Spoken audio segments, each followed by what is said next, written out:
గల్లీ మొత్తం వేసారు. కాంట్రాక్ట్ చేసి దీనికి కొటేషన్ ఏమో లక్షల్లో ఇస్తారు. చేసే పనులు మెటీరియల్ ఇట్లాంటివి వాడతారు.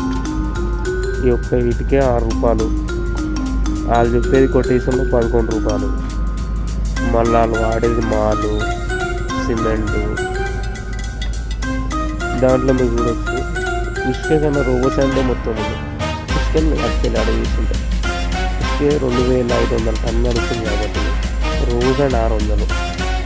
అందుకే రోబో శాండ్ వేసుకొని మొత్తం వర్క్ని కంప్లీట్ చేస్తున్నారు వాళ్ళు. ఇట్లా వీళ్ళు లక్షలు సంపాదించారు. ఇక్కడ చూడొచ్చు, ఇక్కడ కూడా మొత్తం రోబో శాండ్ ఉంది. అక్కడ చూడొచ్చు, ఆడు మొత్తం రోబో శాండ్. మీకు ఆడ రైట్ సైడ్లో మొత్తం రోబో శాండ్ కనిపిస్తుంది కదా. అట్లా వీళ్ళు సంపాదించే పైసలు ఎట్లా వస్తాయి.